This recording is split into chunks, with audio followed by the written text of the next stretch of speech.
लेकिन ये गाय यहाँ पिछले 10 दिन से बीमार है और अभी इसके माध्यम से यहाँ की सारी गायें संक्रमित है। कम से कम यहाँ 40 गायें हैं, तो लगभग थोड़ा बहुत संक्रमण का असर उन सभी पे आ चुका है। तो हम प्रशासन से यही चाहते हैं कि प्रशासन इस तरह से जो लापरवाही कर रहा है वो ना करे। पुष्कर के आसपास गांव में गौवंश में फैलने लगी लंपी वायरस की बीमारी। खरखेड़ी रोड और ब्रह्मा मंदिर स्थित गौशाला में 10 से अधिक गौवंश लंपी वायरस बीमारी से हुए ग्रस्त। तीर्थ नगरी पुष्कर में गौवंश में लंपी बीमारी अब धीरे धीरे फैलने लग गई है। जहां पहला मामला शनिवार को खरखेड़ी रोड पर देखा गया, तो वहीं रविवार को ब्रह्मा मंदिर स्थित गौशाला में 10 से अधिक गौवंश लंपी बीमारी से ग्रस्त पाए गए। गौ भक्त नरेंद्र सिंह राठौड़, अरुण बाबू, रामस्नेही आश्रम के महंत धीरज राम, भुवनेश्वर पाठक सहित कई लोगों ने ब्रह्मा मंदिर की गौशाला पहुंचकर लंपी बीमारी से ग्रसित गौवंश का उपचार शुरू किया। गौभक्त नरेंद्र सिंह राठौड़ ने बताया कि लंपी बीमारी संक्रमण बीमारी है जो एक दूसरे से गौवंश में फैलती है, इसलिए जो भी गौवंश लंपी बीमारी से ग्रसित थे उन्हें अन्य गौवंश से अलग कर दिया गया ताकि अन्य गौवंश में यह बीमारी न फैल सके। उन्होंने मांग की है कि इस बीमारी से बचाने के लिए तथा इनको संक्रमण से दूर रखने के लिए कुछ दिनों के लिए नगर पालिका को अपनी नवनिर्मित गौशाला को खोल देना चाहिए ताकि पुष्कर के बाजारों में विचरण कर रहे गौवंश को गौशाला में लाकर इनको इस बीमारी से बचाया जा सके, क्योंकि अब यह बीमारी धीरे धीरे सभी गौवंशों में फैलती जा रही है। यह बीमारी विकराल रूप धारण ना करे, इसके लिए पशुपालन विभाग और प्रशासन को अभी से ठोस कदम उठाने चाहिए।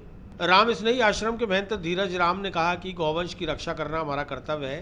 प्रशासन और पशुपालन विभाग को इसमें सहयोग करना चाहिए।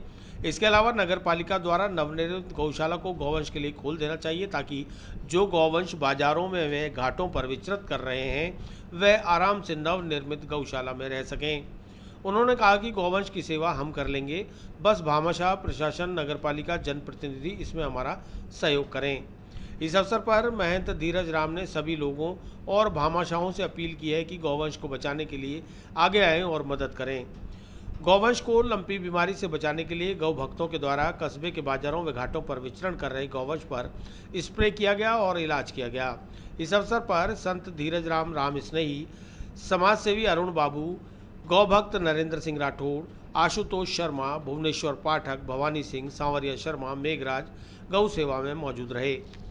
ये जो गौशाला है जिसमें हम अभी खड़े हैं, ये ब्रह्मा मंदिर की ही गौशाला है और जो वर्तमान में राजस्थान सरकार के अधीनस्थ है और इसका संपूर्ण व्यवस्था का जिम्मेदारी जिलाधीश महोदय के पास है। उन्हीं का ही प्रशासन इस गौशाला को देखरेख करता है, उन्हीं के अंडर में सारी व्यवस्थाएं चलती है। लेकिन हम जब यहाँ पहुँचे तो हमें अचानक से ही पता चला कि यहाँ एक गाय है, वो लिम्पी रोग से विगत 10 दिनों से ग्रसित है, लेकिन उसका एक प्राथमिक उपचार ही किया जा रहा है और यहाँ के चिकित्सा विभाग को भी इस प्रकार की कोई जानकारी नहीं है कि पुष्कर में पहला केस पिछले 10 दिनों से ही आ चुका है।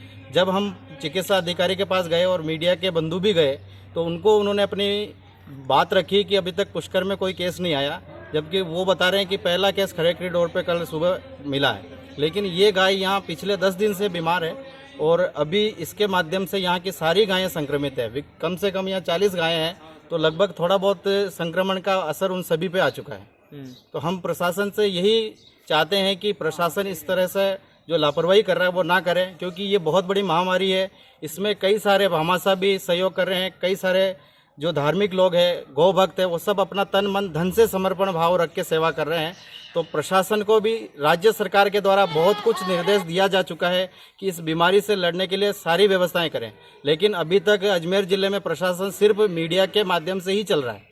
जमीन और धरातल पे अभी तक कोई भी कार्य नहीं हुआ है और जो भी अधिकारी या जनप्रतिनिधि को हम संपर्क करते हैं कि हमको ये व्यवस्थाएं कराई जाए, तो सब एक दूसरे पे टालने का प्रयास करते हैं। हम लोग अपने स्तर पर और सहयोग करने वाले लोगों के माध्यम से इस बीमारी से गौ माताओं को बचाने का प्रयास कर रहे हैं। पालिका के अध्यक्ष या विधायक या सांसद यहाँ पर आके किसी प्रकार का दौरा या किसी प्रकार की जानकारी आप लोगों से ली गई? अभी तक यहाँ से कोई जानकारी नहीं ली गई। कल हमने पालिका अध्यक्ष से बात की कि अभी जो ब्रह्मा मंदिर के फंड से एक गौशाला का निर्माण हुआ, वो गौशाला हमें सौंप दिया जाए कि उसमें हम एक आइसोलेशन केंद्र बनाएं और पुष्कर के लिए वो बहुत बड़ी व्यवस्था भी रहेगी, क्योंकि उसमें हम किसी डॉक्टर को एक गाय मिलती है और बुलाते हैं तो उसको भी लगता है कि मैं इतना दूर क्यों आऊँ। तो यदि वो व्यवस्था हमें सौंपते हैं तो हम यहाँ के भामाशाहों से और गौ भक्तों के माध्यम से उस व्यवस्था को करने का पूरा प्रयास करेंगे। बहुत ही ज़्यादा लापरवाही की जा सकती है। जो कलेक्टर महोदय के उनकी देख रेख में है। इसकी पल पल की रिपोर्ट उनके पास जाती है और इसकी स्थिति जो देखी है वो बहुत ही दयनीय है। यहाँ पे गायें पॉलीथीन खा रही है और जो चिकित्सा अधिकारी यहाँ के हैं वो दावा कर रहे हैं कि ये लिम्पी नामक बीमारी यहाँ पे है ही नहीं पुष्कर में, बल्कि उनका चिकित्सा अधिकारी का डॉक्टर ही सुबह शाम इसका ट्रीटमेंट करने आ रहा है और वो दावा कर रहे हैं कि बीमारी नहीं है। तो ये बीमारी यहीं से फैल रही है पुष्कर में और 4 दिन से हम चारों तरफ जो गौ माता है उनका जो उपचार है वो कर रहे हैं, उनकी सेवा कर रहे हैं और ये बीमारी का केस पुष्कर से शुरू हुआ और पुष्कर में बहुत ज़्यादा फैल चुका है। ये आपका नाम? नरेंद्र सिंह।